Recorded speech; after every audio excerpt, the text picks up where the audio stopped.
Ассалаумағалейкум достар. Мен алтын қоңыз туралы бізге постоянно қойылатын сұрақтарды жинақтап, бір 20 сұрақ дайындадым. Және сол туралы видео түсіріп жатырмын. Сол сұрақтарға жауап беретін боламын. Қарап, тыңдап білсеңіздер болады. Ендеше бастайық. Алтын қоңыз дегеніміз не? Оның қандай көмегі бар деген сияқты сұрақтар қояды. Мүлдем естімеген кісілер осындай сұрақ қояды, көбінесе алтын қоңыз туралы. Бұл алтын қоңыз деген өзі тауда жүретін жәндіктің түрі. Тауда өседі, өзі бізде Шымкент жақтың тауларында көп, тау самалы, Қазығұрт тауларында көп кездеседі бұл қоңыз. Және қандай көмегі бар деген сұраққа, бұның көмегі көбінесе мынау мужская сила дейді ғой, еркектің қуатын арттыратын жаңа қасиеті бар. Көбінесе простатит, аденома, цистит сияқты ауруларды емдейді бұл қоңыз. Және де ұрықтың сапасы деген нәрсе бар ер кісілерде.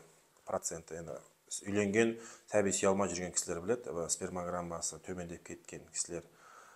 Егер осындай жағдайлар болып жатса, ұрық төмендеп кетіп жатқан болса, осы алтын қоңыз арқылы ұрықтың сапасын көтеруге, мен жаңағы айтып кеткен простатит, аденома сияқты аурулардың бәрін осы алтын қоңыз арқылы емдеуге болады. Бұл енді жаңа атап өткендей простатит, аденома, цистит сияқты ауруларды емдейді. Оған мен әбден көзім жеткен. Өзім де ішкенмін, басқа бұл қоңызды берген кісілер де пайдасын көріп, әбден көзіміз жеткен, ешқандай зиянсыз сондай бір өнім. Және екінші сұрақ, алтын қоңыз қайдан шыққан дейді. Бұл мынау бізде Шымкент жақта, Шымкенттің тауларында өседі, Қазығұрт, Ленгер тауларында. Сол тауда өзі май айында көктемнің аяғымен сол жаздың бас жағында бір айдай көлемінде өмір сүреді, қалған уақытта тығылып кетіп қалады, былайша айтқанда. Сол май айында осыны арнайы осы қоңыз теретін кісілер бар бізде. Сол кісілер теріп, бұны дайындайды. Бұның өзінің әдейі теру және дайындау әдістері бар. Оны да білмейтін кісілер құр тере берсе де, дұрыс дайындай алмаса да, оның әсері болмай қалады. Сол үшін жақсы дайындайтын, жақсы сақтайтын кісілер, жақсы теретін кісілер бізде бар. Таудан теріп, дайындап, осыны уже ішуге қолдануға береміз, былайша айтқанда. Және үшінші сұрақ, кімге қолдануға болады, кімге қолдануға болмайды бұны? Бұны ер кісілерде, әйел кісілерде іше береді. Және қолдануға болмайтын кісілерді айтып кетейін. Бұл әсіресе бүйрегінде тасы бар кісілерге болмайды. Және асқазанда язвасы бар кісілерге болмайды. Осы екі жағдайда мүлдем ішуге болмайды. Және де қосымша жас балалар, мысалы кәмелет жасқа толмаған, 11, 12, 13-ке толмаған балаларға да, жас балаларға да берудің қажеті жоқ. Мысалы энурез сияқты балалар энурез болып қалады кейбір кісілердің. Соларға ішсе бола ма деп айтады. Енді оларға болады, просто олар жылап шыдай алмай кетеді, кішкене ауыртатын жерлері бар, өз аптасына бір ауыртып тұрады бұл қоңыз ішкен кезде. Соған шыдай алмай қалады жас балалар. Сол үшін жас балаларға бермейміз. Сосын кәрілік жеткен кісілер, мысалы әсіресе кәрілік жетіп, жүрегінде шаншып, жүрегі шаншып, мысалы инфаркт алған, инсульт алған кісілерге де тоже нежелательно. Но бірақ жекелеген жағдайларға өйтіп кіріп, былай берілген кездеріміз болған, но бірақ желательно үлкен жақсы кәрілік жеткен кісілерге тоже бермейміз. Сосын жүкті әйелдер және емізулі әйелдерге тоже болмайды. Жүктілік кезінде де балаға зияны келуі мүмкін, өйткені кішкене ауырлау дәрі. Содан кейін емізулі әйел кісілер болады.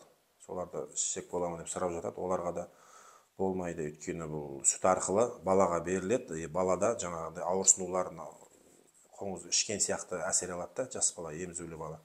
Сол үшін емізулі кісілерге де бермейміз бұл нәрсені. Және кімге қолдануға болады, әсіресе кімге көмегі бар деген сұраққа жауап берейін енді. Әсіресе мынау ұрығының сапасы түсіп кеткен ер кісілер ең бірінші орында тұратын. Осы кісілерге өте пайдалы. Өйткені менің өзімнің басымнан өткен 10 жыл бойы сәби сүймей қиналып, бармаған жерім, баспаған тауым жоқ. Врачтың кабинетінен, врачтың кабинеті әбден врачтардың есігін тоздырып, уролог деймей, андролог деймей, бәрінің емінен өткенмін. Ешқандай көмегі болмады, ішпеген дәріміз қалмады, ішпеген витаминіміз қалмады, шыны керек. Бәрін көргенмін. Жаңа Қорғанға да барғанбыз, экосында істеткенбіз. В общем, былайша айтқанда 10 жылдың ішінде әрекет ете бердім, барлық түрін, емнің түрін көрдім. әсері болмады емес, бір болды. Ұрықтың пайызы менде 5%, 7%, 9%-ға дейін көтеріледі емделіп жүрген кездерде. Но одан артық көтерілмейтін. Осылай болып жүрді. Соңында бір 10 жылдай өткеннен кейін осы алтын қоңыз туралы маған ақпарат келді. Өзім хиджамамен емшілік саласымен осы 2017-нің аяғы 18 жылдары айналысып бастап жүрген кезінде бір кісілерден естідім осы алтын қоңыздың пайдасы туралы. Сөйтіп осыны естіп бірден өзім ойым кетті да, қолданып көрдім. Қолданғанда бірден сезілді маған. 3-4-ші күні кәдімгідей өзімде сезілді. Өйткені менде жаңағы намаз оқып жүргенде мұздай дәретпен іш дәрет ала бергенсің, кішкене салқындап қалған ба, немесе жас күнде салқын тиген ба білмеймін. Базарда да ата-анамызға көмектесіп жүрдік. Мұздай балық сатқан ата-анам сол мұздай қаптарын жуып, мұздай балық ұстап қысты күндері. Сол кезде салқын тиді ме, әйтеуір осы 2017 жылдары менде қатты не болды, жаңағы зәрі қалып кете беретін еді. Уретрада дәрет алып болам, зәрі қалып кетеді. Намаз оқиын деп барсам, жаңағыда дәретім бұзылып кете береді. Бір тамшы, екі тамшы шығып кете беретін, сондай бір жағдай болды менде. Сол жағдай бірден тоқтады осы алтын қоңыздың 3-4-ші күндері. Ары қарай мен уже сәл әсері болып жатқан сезімді, ары қарай нені жалғастырдым. 1 айдан аса уақыт іштім. Сөйтіп ұрықты тексеріп көргенде 33% болған. Ұрығым өзім таңғалып, ондай неге көтерілмеген тұғын соңғы жылдары. Алдында жоғары болған, бірақ кейінгі жылдар қатты түсіп кеткен еді менде. Сөйтіп 33%-дан 33%-ды көргенде мен действительно көмегі бар екен ғой қоңыздың дедім, ары қарай жалғастырдым. Сөйтіп тағы 1 айдан аса уақыт іштім. Ол кезде екінші рет ұрық тапсырғанда уже 66% болып тұрды менің процентімнің ұрығы. 66% деп өзім қуанып, шыны керек, үйге ата-анама айтып осындай, енді сәби сүюге мүмкіндік болады деген сияқты қуанып айтқаннан кейін, мамам да мынау қоңыз деген жақсы нәрсе екен ғой, іше бер деп, сонымен тағы да бір, в общем, 100 күндей үйге толтырып іштім. Алланың қалауымен әйтеуір сәбилі болдық. Қазір бір қызым, бір ұлым бар, Алланың қалауымен. Ona uçuklarımı түсіңіздер. Болды, қайтыңыз. Давай. Отырыңдар. Қолыма телефон бере салайын ба? Папа суреткенізге келесіз. Машинаға отырсаңдаршы. Артта шыған. Ұрығым көтерілді. Арасында түсіп кететін кездері де болады. Енді ол үнемі ұрық көтеріліп тұрмайды. Арасында түсіп кетіп жатқан жағдайларда осы қоңызды ішіп қоямын. Жалпы былайша айтқанда ұрықты көтерудің былайша секретін таптым десем де болады. Былайша айтқанда осы 99.9% ұрықты көтереді ер кісілердің. Енді мүлдем ұрығы жоқ кісілердікін білмеймін, айта алмаймын. Но бірақ ұрығы төмен түсіп кеткен, мысалы 10-нан 5-тен түсіп кеткен, 0-ге жақын кісілердікінің өзінде қанша кісілерді көрдік біз ұрығы көтеріліп кеткен. Былайша айтқанда. Жарайды, келесі сұраққа ауысайық. Енді бұл ұзақ тақырып, енді өзімнің историямды былай айтып отырам уақыт сағатымен. Ұрықтың сапасын көтеретін айттым, және де мынау простатит, аденома сияқты аурулар болады ер кісілерде. Сосын цистит дейтін әйел кісілерде көп кездесетін осы аурулардың барлығына ішсе болады. 100% демей ақ қояйын, 99.9% осы ауруды емдейді. Өте көзім жеткен әбден менің осы нәрселерді. Біздегі 4-ші сұрақ, әйелдер ішсе бола ма? Әйелдер ішсе болады. Әсіресе мынау әйел кісілерде салқындайды, ол кісілерінде денсаулығы темір емес. Ол кісілерде мысалы мұздай су ұстап, мұздай кір жуғанда, немесе аяғынан сыз өтіп салқын тиген жағдайда цистит сияқты аурулар пайда болады әйел кісілерде. Содан кейін артық выделение деген нәрсе болады. Сол нәрсеге де пайдалы ішсе болады әйел кісілерде. Және де сәби сүюді пландап жүрген әйелдерге де ішсе болады. Фолликулаларының, жұмыртқаларының дамып кетуіне өте көмегі жақсы бұның. 5-ші сұрақ бізде ұрықты көтеретіні рас па деген сұрақ екен. Жаңа айтып кеттім. Ұрықтың сапасын көтеретініне әбден көзіміз жеткен ол нәрсеге. Оның ең бірінші мысалы өзіммін, және де мен алған пациенттер, біздің таныс кісілер, олардың барлығы көзіміз жетіп отыр. Қанша кісілер бар осы алтын қоңызды ішіп, сәби сүйіп кеткен Алланың қалауымен ұрықты көтеретіні рас. Сосын ер кісілер бізге хабарласады, простатит бар жоқтығын мен қалай білемін дейді. Простатиттің белгілері бар. Оны белгілер арқылы білуге болады. Урологқа барсаңыз диагнозын қою мүмкін. Оның стадияларына дейін жаңағы 2-ші стадия, 3-ші стадия деп қойып береді. Немесе қате қойып жіберуі мүмкін кей жағдайларда енді біліктілігі аз андрологтар болса, может простатит емес кісіге простатитсің деп айтып жіберуі мүмкін. Простатиті бар кісілер сізде ештеңе жоқ деп айтып жіберуі мүмкін. Әр жағдай әртүрлі бола береді. Былай өзіңіз білсеңіз болады. Өз үй жағдайында білуге болады простатит емес. Өйткені белгілер бар. Простатиті бар кісінің ең бірінші очередь ұрығы төмендейді, ұрығы төмендеп кетеді. Сәби сүйе алмайтындай, әйелін көтерте алмайтындай жағдай болады да ол кісілерде. Мысалы 1 жыл, 2 жыл бойы, 3 жыл бойы әйел көтермей жүргендер хабарласады бізге. Сондай көтермей жатыр деп. Значит, енді простатит ауруы бар болуы мүмкін. Ұрық төмендеп кетеді соның кесірінен деп айтамын мен. Екінші жағдай дәретке бара береді, кіші дәретке. Былайша айтқанда сие береді ғой, мысалы 1 сағат сайын, 2 сағат сайын бәлкім. Түнде де мысалы туалетке, әжетханаға тұрып бару мүмкін, ұйқысын бөліп та. Ол да белгілер, простатиттің белгілері. Ол екінші белгісі. Үшінші белгісі бар. Дәрет сындап болғаннан кейін каналдың бойында уретрада зәр қап кетеді, сідік қап кетеді, яғни 1 тамшы, 2 тамшы болсын, әйтеуір қап кетеді. Оны ер жігіттер біледі, оны жаңағы дәрет алған кезде қалып кететін, мысалға іш киімге жаңағыдай қарағанда білінеді да, ол тамғаны. Осындай белгілер бар, үшінші белгісі. Төртінші белгісі бар, енді ол да белгісіне жатады, төсектегі әлсіздік. Яғни әйеліне жақындағанда, мысалға дұрыс аппаратының дұрыс тұрмауы, тез бітіріп қою деген сияқты осындай төсектегі проблемалар ғой, былайша айтқанда енді. Сол проблемалар тоже осы простатиттің әсерінен болады. В общем, ер кісілерде кездесетін жыныстық проблемалардың көбісі осы простатиттің әсерінен болады. 90-95% осы простатиттің әсерінен. Простата деген без, ол еркектің екінші жүрегі деп айтып жатады. Мысалы, врачтарда солай теңеп, өйтіп айтатындай бар. Себебі көп вопросқа осы простата безі жауап береді. Егер простата суықтады ма, болды, проблемалар бастала береді. Біз жоғарыда атап өткен ұрықтың төмендеуі, төсектегі слабость, зәр қап кету, жиі дәретке шығу деген сияқты аурулардың барлығы осы простатиттен басталады барлығы. Простатитті емдейсің, осы нәрсенің бәрі жойылады, былайша айтқанда. Урологтардың да бекерден бекер емес простатитқа массаж істей беруде. Сәл бір простатиттің белгілері байқалды ма, сразу же массажды жазып береді. Былайша айтқанда оны урологқа барған жігіттер біледі оны. Және 7-ші сұрақ. Курс неше уақыт, неше күн ішіп емделеміз? Бұны мен 3-ке бөлем.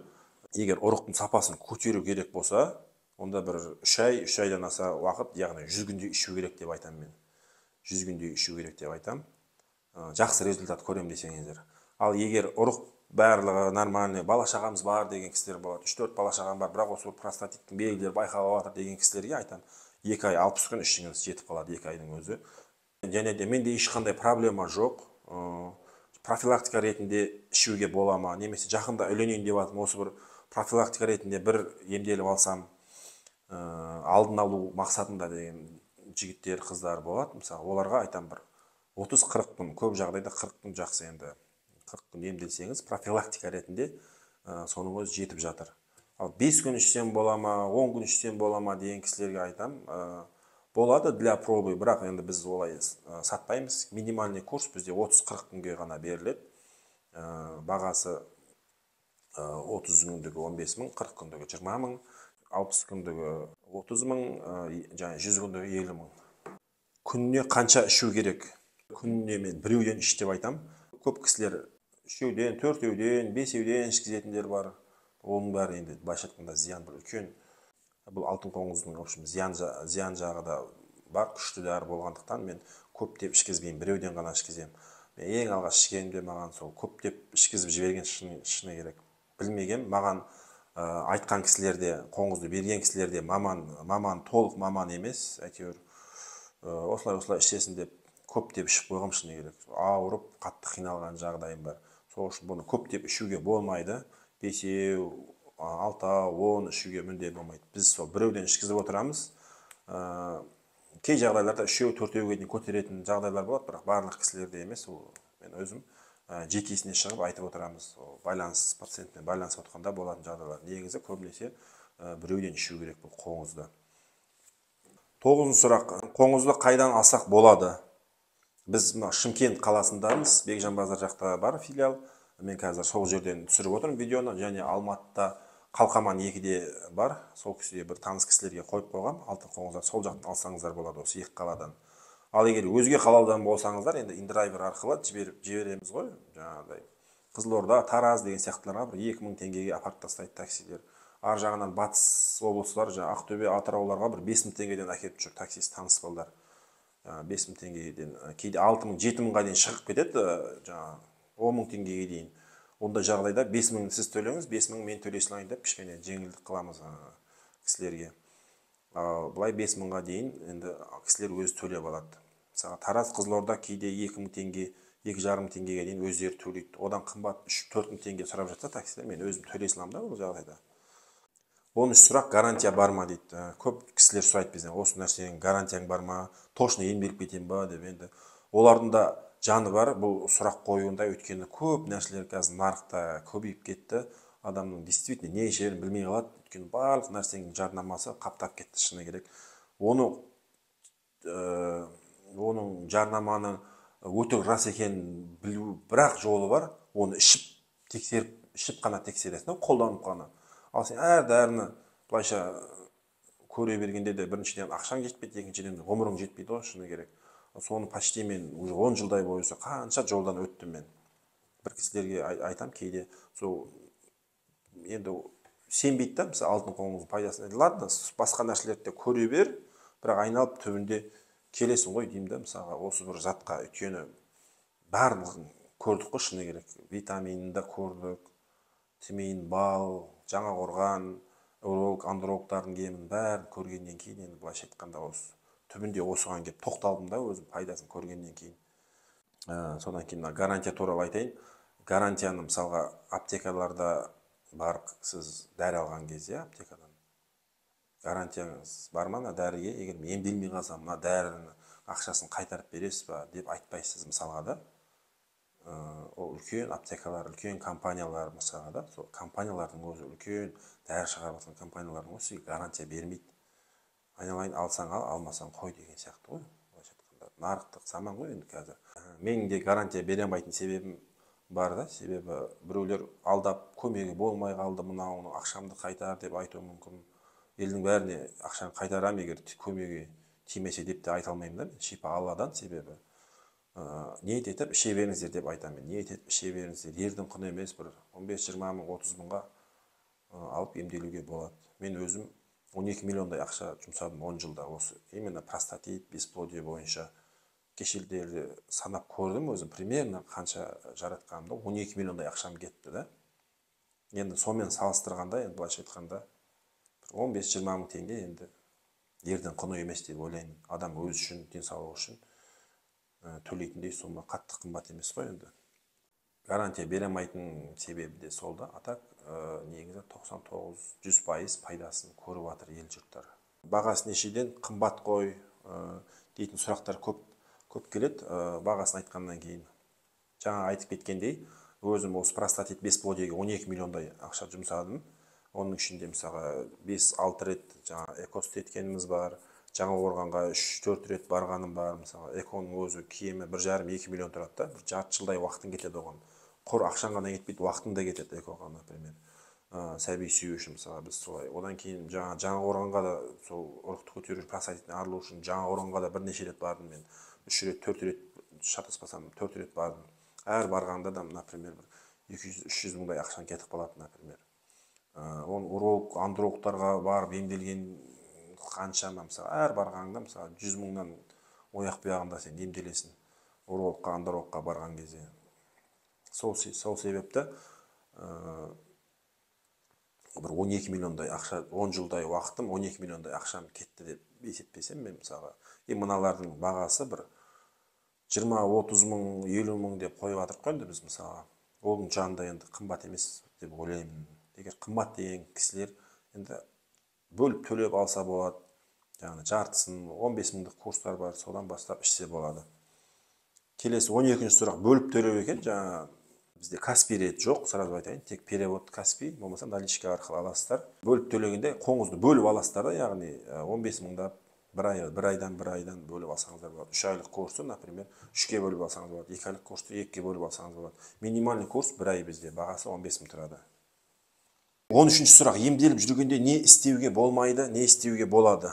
Так, болатын нәрселерді айтайын. Тамақтың кез келген түрін іше бересіз. Сусын тамақтың кез келген түрін іше бересіз. Айран болмайды, анау деп ататын бір әңгіме бола береді. Барлық нәрсе бола береді.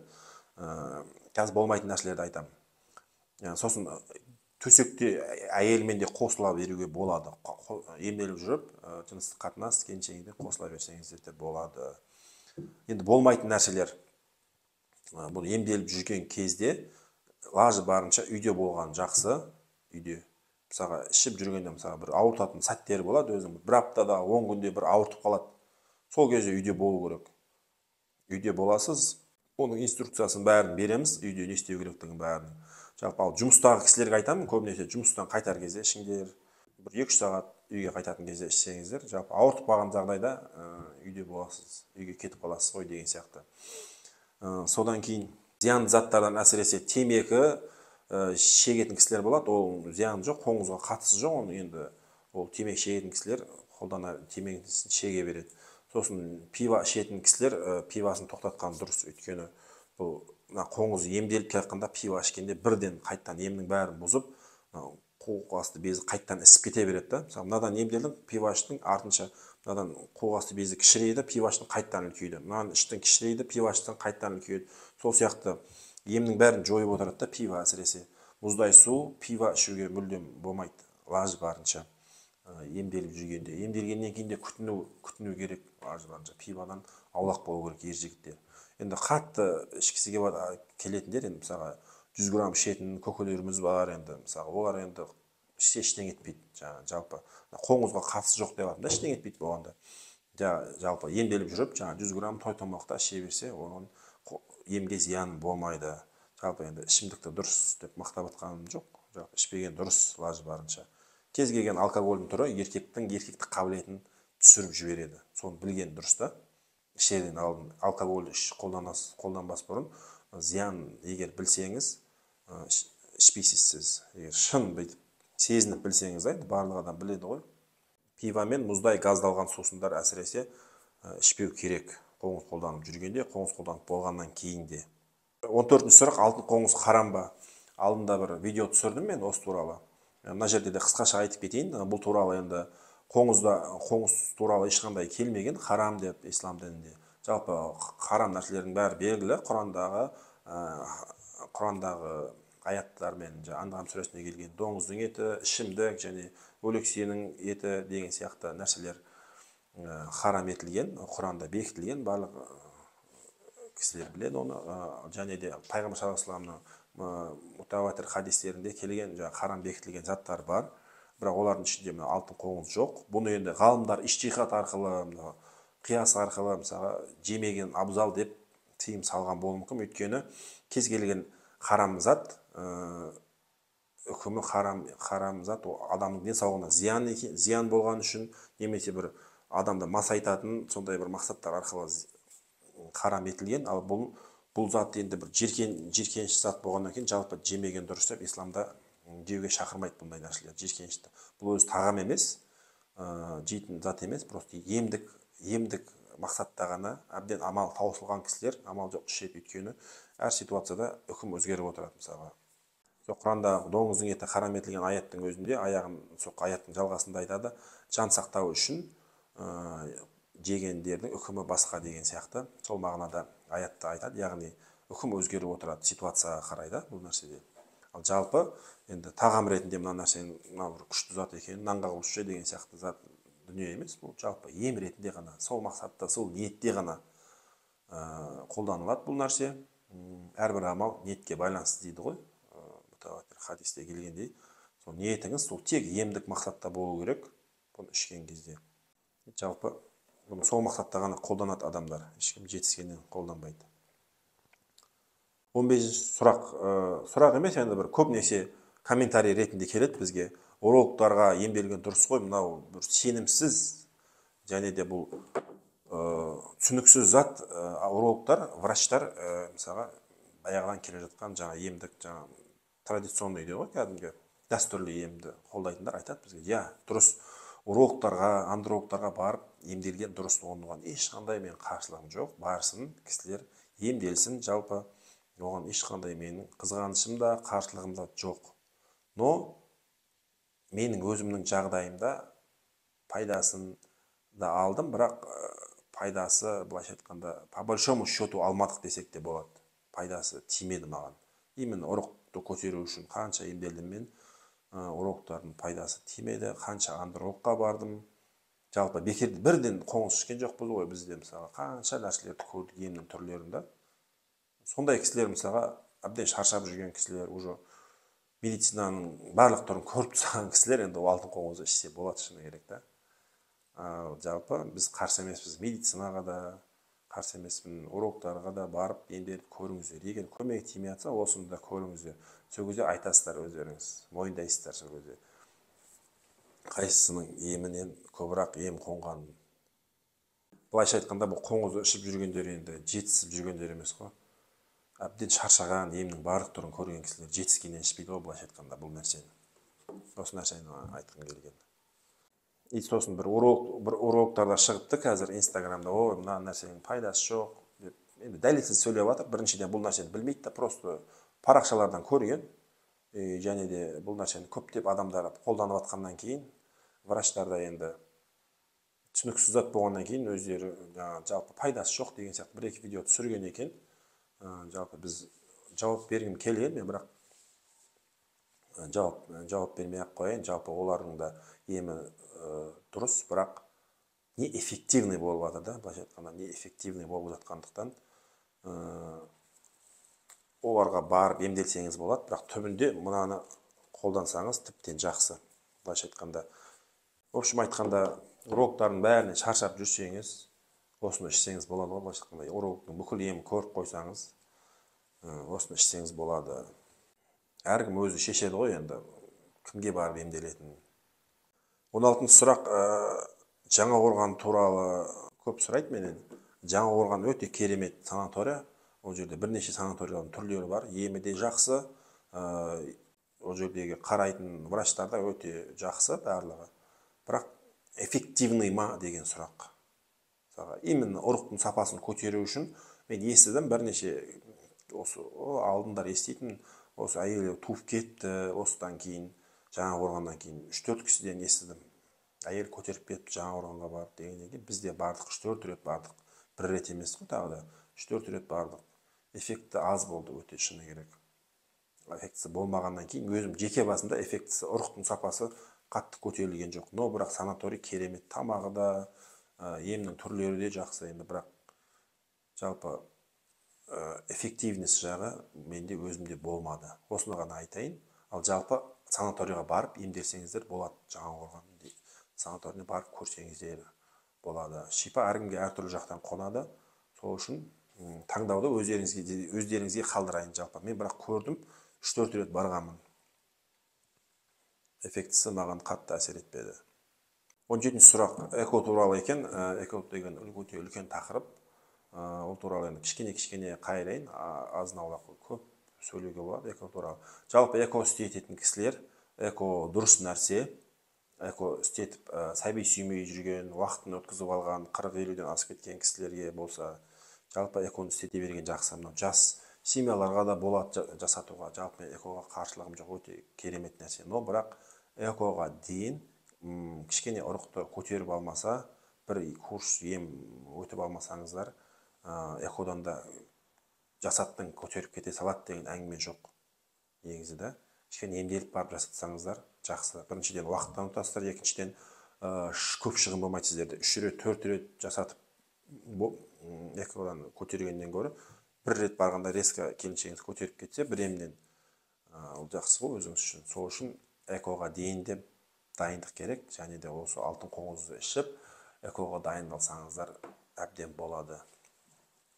18-ші сұрақ, тәуелді болып қалмай ма деп сұрайды көп кісілер. Тәуелді болмайды бұл нәрседен. Бұл наркотик емес, бұл ешқандай не емес. Сосын Viagra сияқты емес қой енді бұл. Viagraның енді ол химиялық зат болғандықтан уақытша ғана әсер етеді Viagra деген. Сол в моменте нәрседе ол Viagra деген. В моменте керек болатын нәрсе. Бұл в моменте емес, бұл действиесі. 2 ай 3 айдан кейін көрінеді бұл нәрсенің. Полный суықтың бәрі шығып, емнің бәрі кеткеннен кейін сіз кәдімгі толыққанды денсаулығыңыз толыққанды адам боласыз да, сізге еш нәрсе қажет болмай қалады. Табиғи қалыпта кете береді бәрі. Төсектегі мәселелерде, ұрықтың сапасы да, зәр шығару жақ, бәрі табиғи қалыпқа түскеннен кейін, қалыпты жағдайға түскеннен кейін болды, сізге еш нәрсе керек болмай қалады. Виагра да керек болмай қалады. Алтын қоңыздың өзі қажет болмай қалады, емделіп кеткеннен кейін. Ал тәуелді болып қалу деген нәрсе жоқ мысалға. Мен осыны ішпесем жүре алмайтын, или осыны ішпесем мысалға төсектік қатынасқа түсе алмай қалам дейтін нәрсе мүлдем болмайды. Алтын қоңыз деген мүлдем ондай нәрсе емес. Оны ішкендер де біледі, мен өзім де әбден көзім жеткен, мүлдем ондай емес бұл. Егер мысалға қоңызды ішіп болғаннан кейін азынан кешке шейін пиво іше берсеңіз, енді действительно баяғы ауруларыңыз қайтып келуі мүмкін. Өзіңізге байланысты, оның бәрі күтінгеніңізге байланысты, денсаулығыңызға қарағаныңызға байланысты. Ал жалпы ешқандай тәуелділік шақырмайды. Ол табиғи зат, ешқандай тәуелділік шақырмайды. Виаграмен шатастырмау керек бұл нәрсені. Көбісі виагра сияқты бір не қылады, әсері болмай жатыр маған дейді да. Бір күн қанша күн болды ішкеніме, 2 күн болды ішкеніме дейді. Қандай әсері керек саған? Типа виагра сияқты бірден тұрғыза ма дейді ғой. Жоқ, ондай нәрсе емес бұл. Қоңыз іше қалдым, тұрып кетті емес, ондай емес. Тұру жағы бәрі дұрысталады, но курс аяқталу керек. Курсты полный өту керексіз. Одан кейін барлығы қалыпқа түскеннен кейін сіз виаграсыз-ақ өзі тұратын жерінде тұрып тұрады, аппарат былайша айтқанда. Бет алып тұра бергенде дұрыс емес қой, келіншегіңізге жақындағанда жалпы подвайт етпей тұрса болды ғой, главное. Қанша палка болсын, 3 палка болсын, 5 палка болсын, өз әркім жағдайы әртүрлі. Соған былайша айтқанда керек кезінде подвайт етіп қалмау ғой, тұру деген нәрсе аппарат былайша қысқаша айтқанда. 19 сұрақ, бізде ішуге қорқамын, ауыртады дейбесіз, ауыртама дейді. Жалпы ауыртатын жерлері бар, қоңыздың, бірақ күнде ауыртпайды, бір аптасына 10 күнде бір рет ауыртып қалуы мүмкін. Ол жағдайда да ауырту дегенде де қатты емес, жалпы зәр шығу қиындап тұрады, бір 5-6 сағат. Осы кезде ем қатты жүреді. Жай кездерде ем жүре береді, но бірақ осы 6 сағат, 8 сағат ішінде ем қатты жүреді. Сол кезде қанды іріңдер түсуі мүмкін, құм сияқты бір тамыр сияқты заттар түсуі мүмкін уретр адамда, зәр шығатын жолдан. Ыдысқа мысалға сиген кезде көрініп тұрады ол кәдімгідей. Ал жалпы күнде болмайды ол. Аптасына бір 10 күнде, бір кей кісілерде 1 айда болуы мүмкін. Кей кісілерде вообще болмай кетеді. Ауыртады, бірақ ештеңе шықпауы мүмкін, ірің сияқты нәрселер шықпауы мүмкін. Әркімде әртүрлі. Жалпы қорқатындай зат емес, ауыртып жатқан кездің өзінде де шыдауға болатын дүние. Оны біз қалай шыдау керек, не істеу керектігін бәрін жеке адамға инструкциясын беріп байланыста отырамыз. Жалпы қорқатын нәрсе емес. Ем үшін әбден ішіп көруге болатын нәрсе, еш қорқатын дүние емес бұл. Бізде ең соңғы 20-шы сұрақ қолданылу әдісі екен. Оны мен екінші телефонға түсіріп көрсетейін сіздерге. Қолды тазалап аламыз. Спиртпен. Қоңыздың біреуін алып, мынандай біреуін алып, қанатын, аяғын, басын жұлып тастаймыз. Былайша айтқанда мусорға кетеді бұның бәрі. Бәрін іше берсе боламайды, жоқ болмайды, ішпеген дұрыс. Мына мойын желге тұсы, кеуде тұсы, құйрық тұсы ғана қалды. Осыны алып, құрғақтай кесе пиалаға немесе кружкаға алып, құрғақ қасықпен әбден еземіз.